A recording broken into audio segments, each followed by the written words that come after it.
आज की कक्षा में हम पठ्य या फिर अध्यायों में से तीसरा अध्याय है, पाठ है, जिसका शीर्षक है निंदा रस और लेखक है हरिशंकर परसाई। तो हरिशंकर परसाई का अगर नाम सुने हैं तो अच्छी बात है, उनके बारे में आप लोग जानते होंगे या फिर उनके लेख वगैरह आप लोग सुने होंगे। तो हरिशंकर परसाई जो है हिंदी साहित्य के खास तौर पर हास्य व्यंग्य साहित्यकार के श्रेणी में अग्रसर है। उनकी शैली जो है बहुत ही सुंदर है, बहुत ही मतलब एक प्रकार से हर किसी को आकर्षित करता है, क्योंकि उनका जो है हास्य व्यंग्य प्रदान रहा है। हास्य व्यंग्य मतलब पाठकों को हंसी मजाक देने वाला जो साहित्य है उनका रहा है। तो हास्य व्यंग्य सिर्फ दूसरों को हास्य दिलाना या फिर दूसरों को खुशी देना यही एक भाव में नहीं है, तो उसके साथ साथ जो है वहाँ पर उनका जो है हरिशंकर परसाई जी का कहने का तात्पर्य या फिर साहित्य के द्वारा हंसी मजाक तो वहाँ पर होता ही है, उसके द्वारा जो प्रमुख या फिर मुख्य जो विषय होते हैं हमारे समाज में उसके लेकर या फिर उसके बारे में जो है वो बहुत ही गंभीर विषय जिसे हम कहते हैं उसका विश्लेषण तो होता है, उसका अंकन तो होता है उनके साहित्य में। हरिशंकर परसाई की विशेषता यही रहा है। हास्य व्यंग्य कहते ही हम लोग जो है उनका जो है मज़ा का होता है, पढ़ने के लिए मज़ा आ जाता है, ऐसा हम लोग कहते हैं। मज़ा तो आता है, आनंद तो मिलता है, लेकिन उसके साथ उनका कहने का उद्देश्य फिर जो जिस वस्तु को लेकर जो मूल वस्तु होती है वो जो होता है हमेशा उनका जो है एक गंभीर विषय की ओर जो है उनका इशारा होता है या फिर गंभीर विषय को लेकर वो चर्चा किए होते हैं। तो ये जो है या फिर ये जो कला है हरिशंकर परसाई का है। बहुत सुंदर उनके लेख हैं, कहीं मिलते हैं तो आप पढ़ने के लिए कोशिश कीजिए। नाटक हो सकते हैं, एकांकी हो सकते हैं, कई सारे उन्होंने लिखा है जो लेख के रूप में, रचना के रूप में। तो उसमें से आपके लिए दिया गया है इस बार निंदा रस। तो ये जो है बहुत ही सुंदर पाठ रहा है, बहुत ही महत्व रखने वाला पाठ रहा है। अगर इस पाठ को समझेंगे तो कई सारे सुधार हम लोग कर सकते हैं। बहुत ही वास्तविक जो अंश है, जो सच्चाई है या फिर जिसे हम रियलिटी कहते हैं, उस पर जो है उन्होंने चर्चा किया है। जो हरिशंकर परसाई है, अगर उनके लेख देखेंगे या फिर उनके संदर्भ में जैसे उनका शीर्षक देखिए, कई सारी उनकी अलग अलग रचनाएं हैं। शीर्षक देखिए किस प्रकार के हैं, शीर्षक ही ऐसे हैं तो पाठ कैसे होंगे, लेख कैसे होंगे उनके, आप ये जान सकते हैं। देखिए, हंसते हैं रोते हैं जैसे उनके दिन फिरे, ये जो है उनकी कहानी संग्रह है और उपन्यास है। रानी नागफनी की कहानी, तट की खोज निबंध संग्रह है। तब की बात और थी, भूत के पांव पीछे, बेईमानी की परत, पगडंडियों का जमाना, सदाचार की ताबीज, शिकायत मुझे भी है और अंत में। तो ऐसे कई सारे लेख जो है वो लिखे हैं। तो देखिए कैसे शीर्षक वो दिए हैं, तो शीर्षक इतने मज़ेदार है। तो लेख उनके लेख या फिर जो भी रचना रचे हैं, निबंध हो, उपन्यास हो, कहानी हो, जो भी वो रचे हैं वो किस तरह के होंगे ये आप जान सकते हैं। तो ये जो है यहाँ पर आपके लिए दिया गया है व्यंग्य साहित्य, मतलब जैसे आधुनिक दौर चला है, जैसे हिंदी साहित्य के संदर्भ में हम लोगों ने जाना था, आधुनिक काल के संदर्भ में कई सारी विधाएं हमें देखने के लिए मिलता है। जो गद्य शैली हमें देखने के लिए मिलता है, सिर्फ गद्य मतलब गद्य एक ही लेख लिखना नहीं है, कई सारे उसमें उपविभाग जो है हम लोग देखते हैं। जैसे उपविभाग मतलब कहानी हो, उपन्यास हो, नाटक हो, एकांकी हो, निबंध हो, संस्मरण हो, रेखा चित्र हो, कई सारी ऐसी शैलियाँ या फिर ऐसी विधाएं जो है अलग अलग रूपों में जो है लिखते गए थे। कई सारे साहित्यकार जो है अपना योगदान, जिसमें रुचि है वैसा जो है योगदान देते गए। उन विधाओं में से हास्य व्यंग्य भी एक है। तो समाज के संदर्भ में, क्योंकि साहित्य समाज का दर्पण कहलाता है, समाज को लेकर समाज के संदर्भ में साहित्य रचा जाता है, तो समाज के संदर्भ में क्या होता है, समाज में कई सारे अंश मौजूद है। जैसे आर्थिक स्थिति हो सकती है, सामाजिक स्थिति हो सकती है, धार्मिक स्थिति हो सकती है, अलग अलग अंश वहाँ पर जुड़े होते हैं। इसके अलावा जैसे राजनीति वगैरह वो भी है, शिक्षा क्षेत्र से संबंधित हो सकते हैं, कई सारे विषयों को लेकर हम जो है लिख सकते हैं। उनमें से जो है ऐसे मतलब मुख्य जो दिखाई देते हैं या फिर जो आमतौर पर मौजूद होते हैं वो भी विषय रहे हैं। इसके अलावा या फिर इनसे हटकर जो है कई ऐसे भी साहित्य हैं जिसके ओर जो है कई सारे साहित्यकारों ने इशारा देते हुए या फिर उसे मुख्य बनाते हुए, प्रधान बनाते हुए अपने साहित्य की रचना जो है वो लोग किए हैं। तो उनमें से जैसे मनोविश्लेषण को लेकर हो सकता है, जैसे आप मधुआ कहानी पढ़े थे, बाल मनोविज्ञान पर आधारित था। तो इसी प्रकार जो मूल अंश होते हैं या फिर जो जिसे हम खुलकर कह नहीं सकते हैं, खुलकर देख नहीं सकते सकते हैं, ऐसे अंशों का भी जो है एक विधा के रूप में चला है। जैसे कहा बाल मनोविज्ञान, मतलब मनोविज्ञान पर मनोविश्लेषण शैली जो आती है उस आधार पर लिखा हुआ हो सकता है। ये जो है हास्य व्यंग्य पर आधारित है, तो निंदा रस हास्य व्यंग्य से आधारित भरपूर जो है ये रहा है। तो इस प्रकार अलग अलग संदर्भ में जो है साहित्य रचे गए। तो ये भी जो है हास्य व्यंग्य एक शैली के रूप में, एक विधा के रूप में जो है साहित्य के अंतर्गत हमें देखने के लिए मिलता है। तो निंदा रस हरिशंकर परसाई का बहुत ही सुंदर और वास्तविक सच्चाई से भरा हुआ उनका लेख रहा है।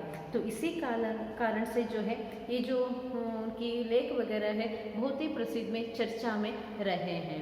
तो उनको लेकर परिचय दिया गया है। आप उनके कहीं पर लेख मिलते हैं या फिर कई सारे उनके एकांकी नाटक जो है मंचन किया गया है, मतलब मंचित किया गया है, स्टेज पर उसे जो है अभिनय करके भी रखा गया, क्योंकि उनके होते ही ऐसे हैं, हास्य व्यंग्य से भरे होते हैं। दर्शक हो श्रोता हो बहुत ही उसका आनंद लेता है। ये विशेष बात जो है हम हरिशंकर परसाई में देखते हैं। तो अब हम निंदा रस की ओर आएंगे। तो उनका शीर्षक है निंदा रस। आप लोग सुने हैं, निंदा का अर्थ आप लोग जानते होंगे। निंदा का अर्थ क्या बनता है? सुने हैं शब्द, याद में है? ठीक है, निंदा जो है अगर आपको याद में है या फिर आप सुने हैं, याद आ रहा है तो अच्छी बात है। निंदा करना मतलब दूसरों का अपमान करना है, दूसरों को जो है भला बुरा कहना है, दूसरों को लेकर हम लोग जो खरी खोट सुनाते हैं या फिर बुरी जो सुनाते हैं वो रहता है या नहीं वो बात की बात है, वो सच्चाई होती है या नहीं बात की बात है। लेकिन जो अफवाह कहते हैं हम लोग दूसरों के प्रति, जो हम ठीक से सुने नहीं होते, जाने नहीं होते, ऐसे बुरे खबर जो फैलाते हैं, अच्छे खबर फैलाना बहुत कम है आजकल, लोग दूसरों के प्रति अच्छा फैलाते ही नहीं है, बुरा ज़्यादा फैलाते हैं। कान भरना जो कहा जाता है, ऐसे चुगली करना, ये सभी होते हैं, ये सभी निंदा रस में आते हैं। एक छोटी सी अगर झूठ भी अगर बोलना है, झूठ बोल रहे हैं पता है, तो उससे भी हम बढ़ा चढ़ा कर भी बोलते हैं, है ना। कभी कभार कई संदर्भ में हम करते हैं, दोस्तों के संदर्भ में हो सकता है, आस पड़ोसियों के साथ हो सकता है, हमारे साथियों के साथ हो सकता है, कभी कभार रिश्तेदारों से भी हम लोग करते हैं, बहुत कुछ करते हैं। तो ये जो है निंदा है, दूसरों का अपमान करना है, दूसरों को निंदित करना है, दूसरों को जो है बुरा कहना है, दूसरों को या फिर उनका दोष जो है निकालना, ये सभी निंदा के अंतर्गत आते हैं। कोई भी मानव परिपूर्ण नहीं है, कोई किसी मानव में अगर हम देखते हैं तो हर गुण जो है उसमें समाहित होते हैं, ऐसा नहीं, कोई ना कोई कमी होती है, गलतियां हमें से होता है, क्योंकि हम काम करने वाले तो गलती हमें से होता है। अगर उस गलती को सुधारने के लिए अवसर दिया जाता है अलग बात है, और वो व्यक्ति भी अपनी गलती को सुधारता है, तो वो जो है दोहराने के बजाय, मतलब अपनी गलती को बार बार दोहराने के बजाय या फिर से वही गलती करने के बजाय अपने आप को संभल कर चलता है, तो उसका जीवन, उसका मार्ग अलग बन जाता है। लेकिन हमारे समाज में कुछ लोग ऐसे होते हैं जो अपने मार्ग को बदलते नहीं है, अपने जीवन जीने का तरीका नहीं बदलते हैं, और उसके साथ जो है जिस मार्ग पर वो चल रहे होते हैं वही मार्ग उनके लिए अच्छा होता है। जैसे निंदा करने वाले होते हैं या फिर बुरे मार्ग पर चल रहे होते हैं या फिर अलग रास्ता बनाकर जो चल रहे होते हैं, उनके संदर्भ में है। तो ये स्वभाव जो है उनमें पैदाइशी होती है एक प्रकार से, कुछ लोगों के संदर्भ में। समाज में हर कोई ऐसा होता है ये मैं नहीं कहती, लेकिन कोई नहीं करता है ऐसा भी नहीं है। अगर निंदा करने वाले ही नहीं होते तो हमारा समाज इतना भरा हुआ नहीं होता, इस प्रकार भरा हुआ नहीं होता, एक दूसरे के कान भरने का काम नहीं होता, एक दूसरे के बारे में हम लोग खींचातानी जो करते हैं, स्पर्धा की मनोभावना में जो रहते, ये सभी शायद नहीं होते। हम निंदा करते हैं तो एक दूसरे की, बुरा कहते हैं एक दूसरे के प्रति, बुरे विचार बुरे भाव रखते हैं दूसरों के प्रति। इस कारण से समाज में इतना कुछ हेरा फेरी हम देखते हैं। हर किसी का स्वभाव, हर मानव का स्वभाव एक समान इसी कारण से हमें दिखाई नहीं देता है।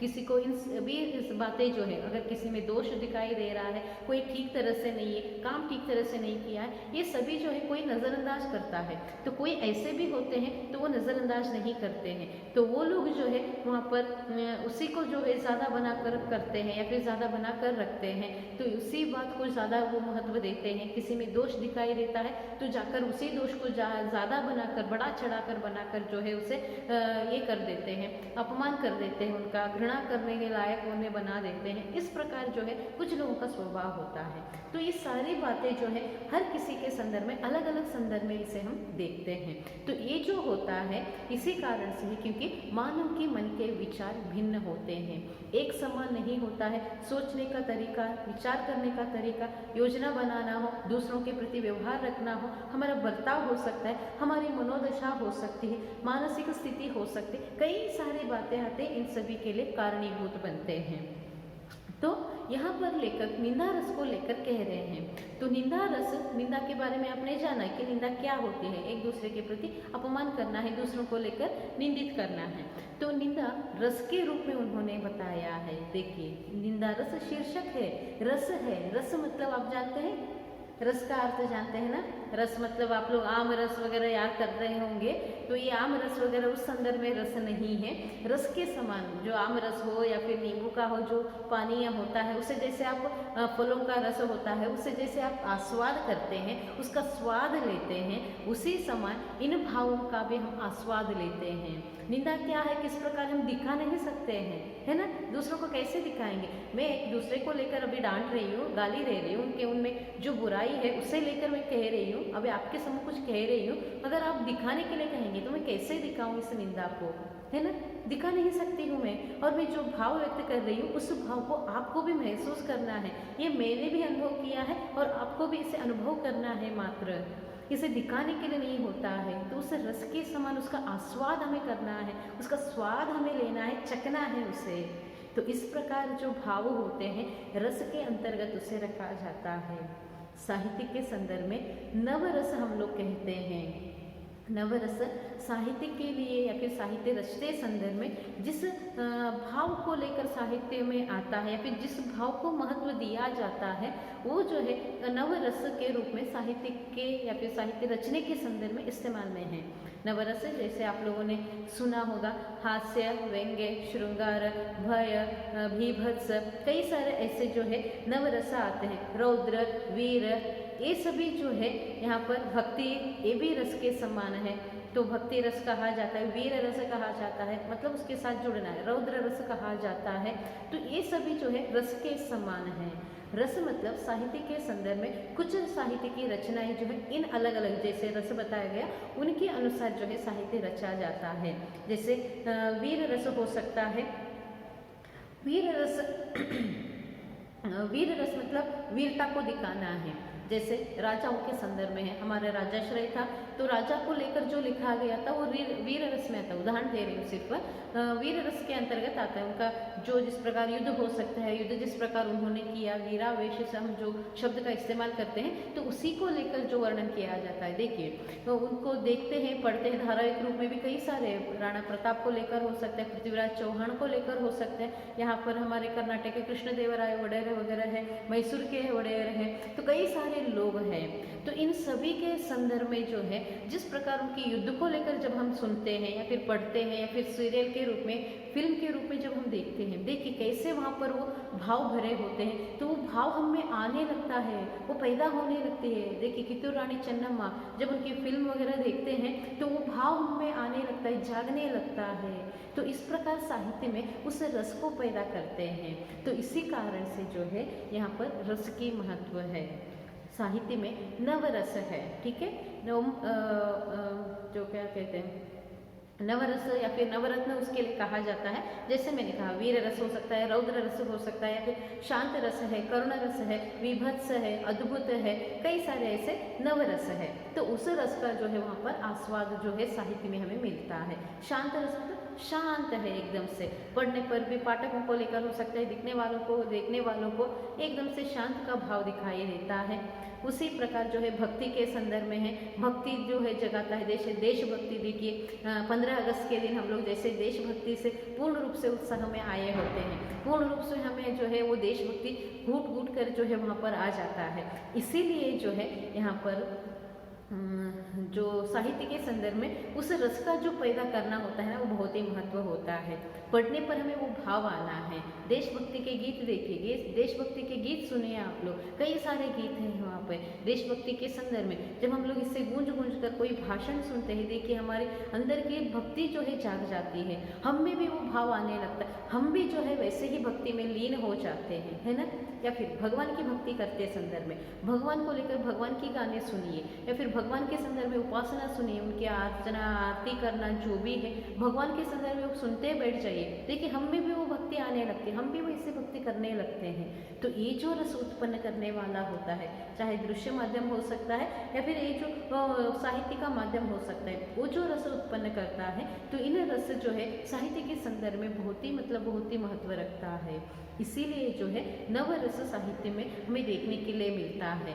तो इन नवरसों के अलावा भी लेखक के लिए लगता है कि ये निंदा भी एक रस के समान है, जिसका स्वाद जो है हमें चखना है, जिसका आस्वाद करता है उसी को पता है कि निंदा क्या होती है, किस प्रकार की होती है ना। तो ये भाव जो है लेखक यहाँ पर व्यक्त करना चाहते हैं। तो इसीलिए निंदा रस है। तो निंदा रस के अंतर्गत हरिशंकर परसाई क्या कहना चाहते हैं ये हम देखेंगे। तो ठीक है, हम पाठ की ओर बढ़ेंगे। पाठ देखिए, पाठ मज़ेदार है, अच्छा है, आपके लिए अच्छा भी लगेगा, क्योंकि ये हमसे बहुत ही जुड़ा हुआ है। क्योंकि हम आपस में बैठे होते हैं तो हम लोग क्या करते हैं, हमेशा किसी दूसरे की तीसरे की हम लोग निंदा करते ही रहते हैं। तो ये जो भाव है, इसी भाव को लेकर वो अपने विचार जो है या फिर भावना जो है व्यक्त किए हैं। तो दोस्त का ही यहाँ पर वो उदाहरण दिए हैं, आमतौर पर हम लोग भी करते हैं, है ना। दो दोस्त आकर बैठकर हम लोग बात कर रहे हैं, तो तीसरे नहीं आए होते हैं, तो तीसरे को लेकर हम लोग बात करते हैं, चुगली करते हैं, या फिर उसको लेकर निंदा करते हैं, उसका जो है हंसी मजाक उड़ाते हैं जब वो नहीं रहते हैं। जब वही आ जाते हैं तो उनको जो है उनके सामने जैसे उनके बारे में कुछ भी बुरा न कहे हो, इस प्रकार उनके साथ हम लोग बर्ताव करते हैं। तो ये जो भाव है ये देखने के लिए मिलता है। तो इसीलिए जो है यहाँ पर वो कहते हैं, तो उनके अनुसार जो है मतलब लेखक के अनुसार दो लोग बैठते हैं तो तीसरे की निंदा करते हैं, जब ये दो बैठ जाते हैं तो उसे तीसरे की निंदा करते हैं। तो इसी प्रकार ये जो है सिलसिला है, इसीलिए उसे रस का शीर्षक उन्होंने दे दिया है। किस प्रकार है, क्या है, और भी विस्तार से हम पाठ में ही देखेंगे। देखिए पाठ कई महीने के बाद आए थे। सुबह चाय पीकर अखबार देख रहा था कि वे तूफान की तरह कमरे में घुसे। साइक्लोन की तरह मुझे अपनी भुजाओं में जकड़ा तो मुझे धृतराष्ट्र की भुजाओं में जकड़े भीम के पुतले की याद आ गई है। यह धृतराष्ट्र की ही जकड़ थी। अंधे धृतराष्ट्र ने टटोलते हुए पूछा, कहाँ है भीम? आ बेटा, तुझे कलेजे से लगा लूं। और जब भीम का पुतला उनकी पकड़ में आ गया तो उन्होंने प्राणघाती स्नेह से उसे जकड़कर चूर कर डाला। देखिए यहाँ पर जो लेखक पात्रों का इस्तेमाल कर रहे हैं उनका नाम क, ख, ग ऐसे इस्तेमाल कर रहे हैं, नाम नहीं ले रहे, ठीक है। ये क जो है लेखक के मित्र है, तो लेखक यहाँ पर स्वयं पात्र है, स्वयं वो भी यहाँ पर एक उनके ही साथ जो घटी घटना है उसे लेकर वो बता रहे हैं। तो उनके मित्र हैं, कई महीनों के बाद जो है उनसे मिलने के लिए आए हुए हैं। तो किस प्रकार है देखिए, वो कहते हैं सुबह सुबह है, जैसे हम लोगों की सुबह होती है, सूरज निकलने के बाद आराम से उठते हैं, उठकर आराम से हमें चाय चाहिए। अब तो लॉकडाउन का इतना इफेक्ट हो गया, इतना प्रभाव पड़ गया है कि हर कोई जो है ज़्यादा से ज़्यादा घर में बैठकर आलसी ही बन गया है। उठकर जो है हमें चाय चाहिए, वो चाहिए, वही चाहिए, हम लोगों की दिनचर्या जो है वैसे शुरू होती है। तो ये भी जो है उठकर चाय पीकर जो है अखबार लेकर पढ़ते हुए वो बैठे हुए थे। तो उसी समय उनका मित्र का आगमन होता है। तो कैसे आता है देखिए, वो कहते हैं कमरे में ऐसे घुसा जैसे साइक्लोन के समान। साइक्लोन आती है ना, साइक्लोन तूफान है, जैसे एकदम से तूफान आ जाती है तो क्या हो जाता है, किस तरह का अनुभव होता है। तो एकदम से झटके से वो तूफान आ जाती है तो हम लोग जो है हिल जाते हैं, झटका हमें लगता है, या फिर हम लोग अचरज में पड़ जाते हैं, या फिर हमें एक प्रकार का अलग ही कंपन का महसूस होता है। तो वो जो भाव है यहाँ पर लेखक व्यक्त कर रहे हैं। तो उनके मित्र उनसे मिलने के लिए आए हुए हैं, और कैसे आए, वो साइक्लोन की तरह आए, और साइक्लोन की तरह, तूफान की तरह एकदम से उनसे मिलने के लिए आए हैं। मतलब बहुत दिनों के बाद आए हैं, बहुत महीनों के बाद वो आए हैं। तो वो खुशी वो जाहिर कर रहे हैं, और आकर कैसे जो है उसे अपनी भुजाओं में जो है उनका आलिंगन करते हैं। भुजा मतलब हाथ से जिस तरह हम आलिंगन करते हैं, तो वो आलिंगन जो है लेखक के साथ करते हैं। और उनका आलिंगन कैसा था लेखक बता रहे हैं। उनका आलिंगन जो है धृतराष्ट्र के आलिंगन को जो है वो याद दिलाता है। जिस प्रकार अंधा धृतराष्ट्र, धृतराष्ट्र आप जानते ही हैं अंधा था, वो कौरवों के पिता जो कहलाता है अंधा था, जन्मांध है वो। तो अंधे होने के कारण जो है वो अपनी भुजाओं में जिस प्रकार भीम को वो पकड़ा हुआ था उसकी पकड़ को यहाँ पर याद आता है लेखक को। तो यहाँ पर ये घटना क्यों जोड़ा गया है, कहाँ धृतराष्ट्र, कहाँ भीम, क्यों आया हुआ है, आपको इस घटना के बारे में जानते हैं, अवगत है, अच्छी बात है, या फिर नहीं है तो संक्षिप्त में सुनिए किस कारण से इसे यहाँ पर लिया गया है। अगर आप महाभारत की कथा जानते हैं, धृतराष्ट्र महाभारत का पात्र है। तो महाभारत के संदर्भ में जब युद्ध होता है, कुरुक्षेत्र युद्ध जो हम कहते हैं, जो बहुत ही प्रसिद्ध है, भगवान श्री कृष्ण जो है वहीं पर भगवद गीता का संदेश अर्जुन को सुनाया था, किस प्रकार हमें जीवन में रहना है, किस प्रकार हमें रहना है, हमारे व्यवहार कैसे रहना है, भाई भाइयों के बीच कैसा व्यवहार रहना है, ये सभी हमें जो है महाभारत से सीख मिलती है। सच का साथ देना है, सच्चाई के मार्ग पर रहना, ये हमेशा है, सर्वविदित है और ये कभी बदलने वाला नहीं है, अलग बात है। लेकिन अगर हम अपने मार्ग को बदल देते हैं, भटका देते हैं, तो क्या होता है ये सब हम इसके द्वारा देख सकते हैं। तो महाभारत के संदर्भ में तो कुरुक्षेत्र युद्ध हो जाता है, अंतिम भाग है, अंत में है, ये सभी घटना जो है अंतिम का है। कौरव सभी मर गए हैं, उनका नाश हो गया है और उसका कारण जो है ज़्यादा से ज़्यादा कारण भीम ही है। भीम के कारण ही कई सारे लोगों की जो है वहाँ पर मृत्यु हो गई थी। और आप भीम को जानते हैं किस प्रकार का था, जो पूर्ण रूप से दष्टपुष्ट और बलवान जो है भीम जो है रहा था। अपने शक्ति के द्वारा, शक्ति प्रदर्शन के द्वारा जो है वो कई सारे कौरवों की, उनकी सेना को जो है पूर्ण रूप से वो तोड़ डाला था।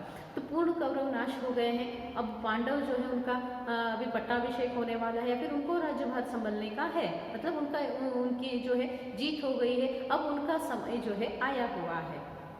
तो सभा है, सभा में पांडव आए हुए हैं। तो धृतराष्ट्र वो जो है भाई भाई के ही पुत्र है वो, तो इसीलिए जो है धृतराष्ट्र अंदर से दुखी है, वो अंदर से इतना वहाँ पर टूट गया है क्योंकि उनके पूर्ण संतान जो है पूर्ण रूप से नाश हो गए हैं। उनके पूर्ण संतान जो है भीम के कारण, पांडवों के कारण जो है वो सर्वनाश हो गए हैं। किसी का नामो निशान भी उन्हें पता नहीं चल रहा है, ऐसे जो है वो सर्वनाश किए हैं। तो ये जो भाव है धृतराष्ट्र को अंदर ही अंदर जो है बहुत ही एक प्रकार से कोस रहा था उसे। सभा बैठी हुई है और उस सभा में जो है वहाँ पर सभी लोग एकत्रित हो गए हैं, मतलब जीत की बधाई देने की बात अभी है। अभी धृतराष्ट्र को अगर अपना राज्यभार संभालना जो है उसे त्यागना है, धृतराष्ट्र राजा था तो अभी उसे त्याग कर जो है जाना है, तो धृतराष्ट्र को वहां से जाना है। तो इसीलिए जो है वो क्या करता है, भीम को पहले आलिंगन करना चाहता है अपनी खुशी के द्वारा, या फिर खुश नहीं है अंदर से फिर भी वो खुशी दिखाना चाहता है, इसलिए भीम को पूछते हुए, कहाँ हो बेटा, ये पूछते हुए भीम का जो है वो आलिंगन करना चाहते हैं। भरी सभा है तो भीम का जो है वहाँ पर वो खोजते हुए वहाँ पर उतर आता है अपने सिंहासन से, आकर भीम को गले लगाना वो चाहता है।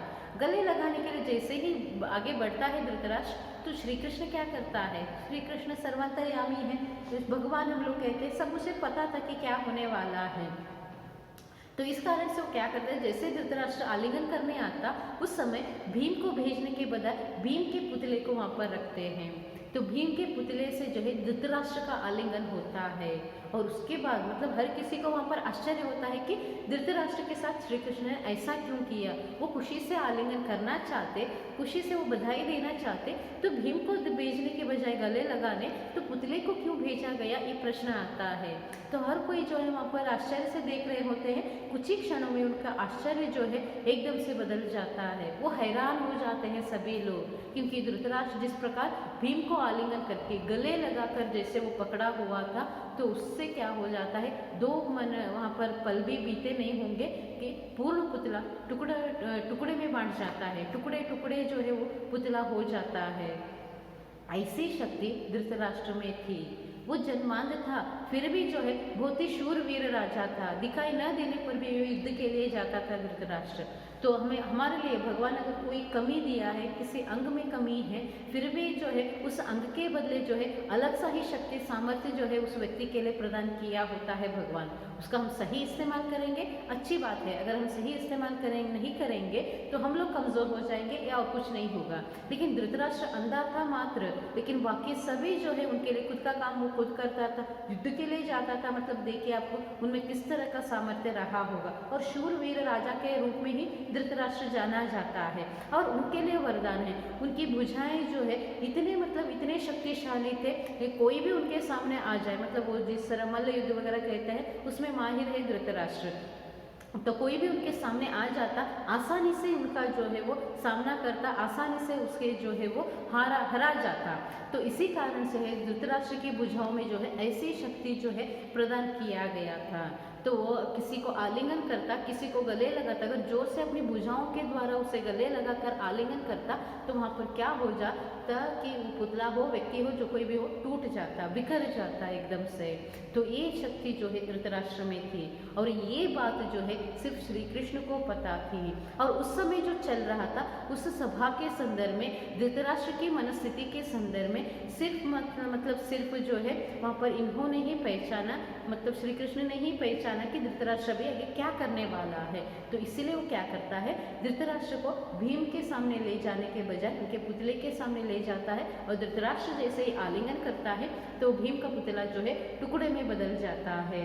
तो बाकी सभी हैरान हो जाते हैं, बाकी उसका विश्लेषण करते हैं। तो लेखक यहाँ पर इस्तेमाल करने का उद्देश्य क्या है, तो वो जो आलिंगन था झूठ मूठ का था, सच में सच्चे प्यार से, सच में पिता के स्थान पर रहकर वो आलिंगन करने नहीं गया था धृतराष्ट्र, बल्कि उसे क्या थी कि जिस प्रकार जो है मतलब या फिर आलिंगन का जो है एक बहाना था भीम को मिटाने के लिए, भीम का नाश करने के लिए। तो ये बात जो है पता होने के कारण से जो है श्री कृष्ण वैसे खेल रचता है। तो यहाँ पर भी जो है क्या होता है, लेखक के लिए उनका मित्र आकर आलिंगन जो करता है, कई महीनों के बाद आया हुआ है, आलिंगन करता है, तो लेखक के लिए भी जो है उनका आलिंगन झूठ मूठ का लग रहा है। देखिए किस प्रकार का है, भाव कैसे हैं। तो हम लोग सोचते हैं ना, हम लोगों के लिए क्या है या फिर हम लोगों को क्या है, अगर सच्चा प्यार है, सच्चा स्नेह है, हम एक दूसरे दोस्त के प्रति आलिंगन करते हैं, गले लगाते हैं, मतलब बहुत दिनों के बाद अगर दोस्त से मिले हैं कितनी खुशी हम लोग व्यक्त करते हैं ना।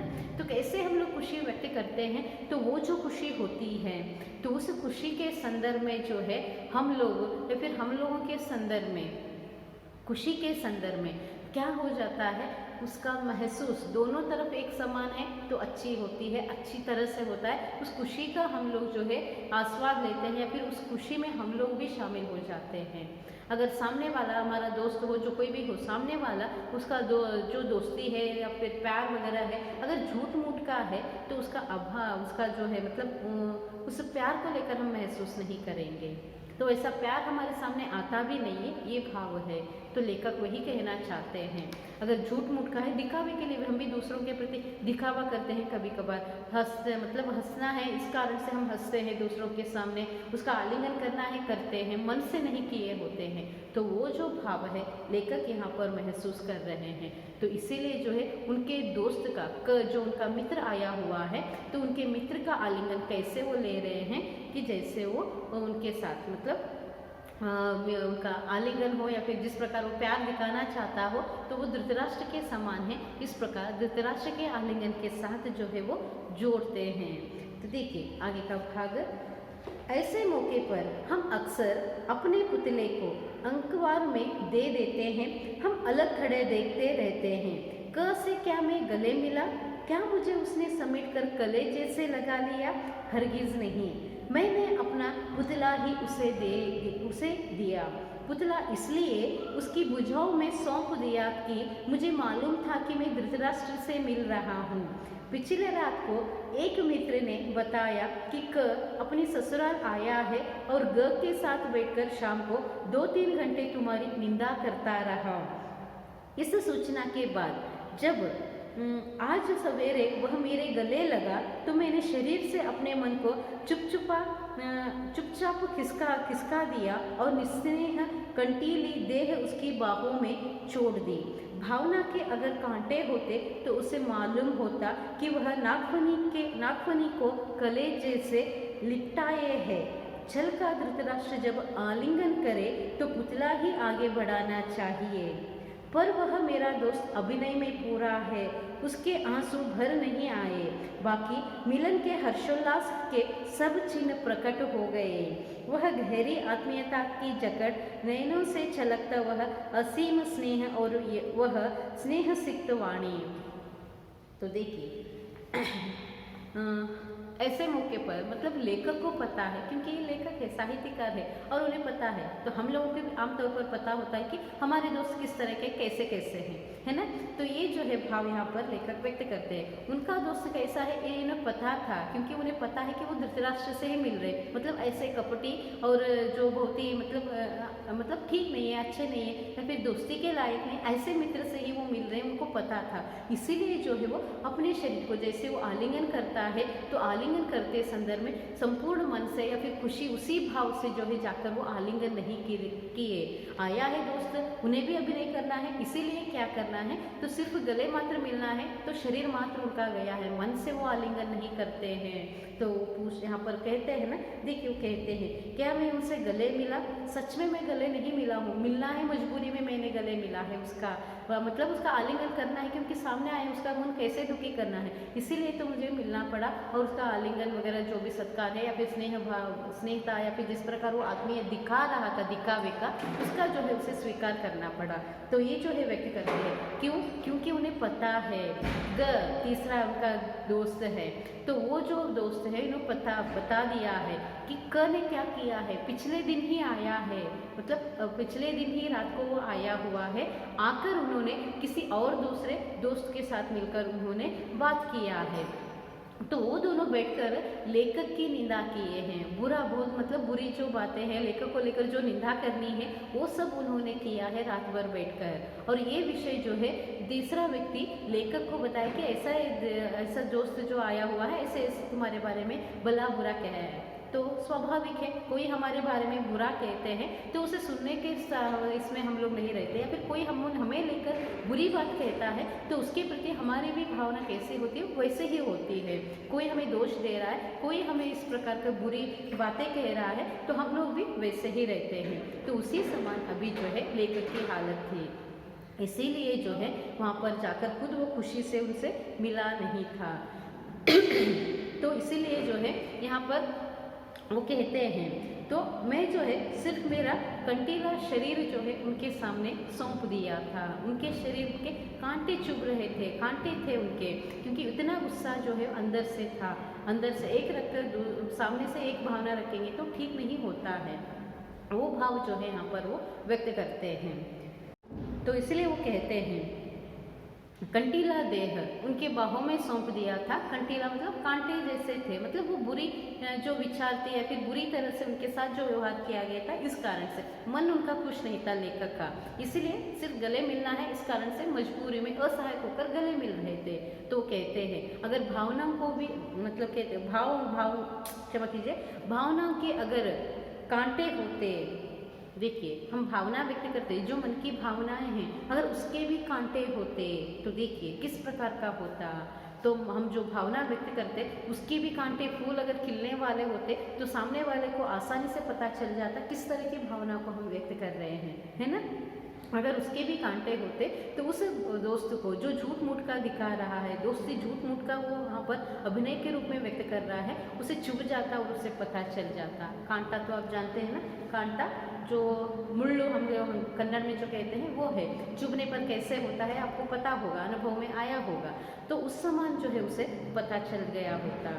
तो उनको जो है बिल्कुल भी मन नहीं है, फिर भी मिलना है, मिल रहे, क्योंकि घर आया है, घर आया हुआ मेहमान को कैसे वो अपमानित कर सकते हैं, इसीलिए। लेकिन वो जो देखिए इस तरह करने पर भी वो समझ जाएगा, ऐसे लेखक को लगा था, मतलब ऐसे मिलना है इसलिए मिलते हैं ना। कभी कभार होता है हमें जो चाहिए या फिर अनचाहे जो व्यक्ति होते हैं अगर घर पर आते तो उनकी खातिर हम कैसे करते हैं, मन से नहीं करते हैं, करना है ना करते हैं, मतलब वही कुछ समझकर उठकर बाहर जाना है, ऐसा व्यवहार हम करते हैं। तो लेखक भी ऐसे ही उनके दोस्त के साथ करने के लिए कोशिश कर रहे हैं, लेकिन वो जो दोस्त है उसे समझ नहीं पा रहा है।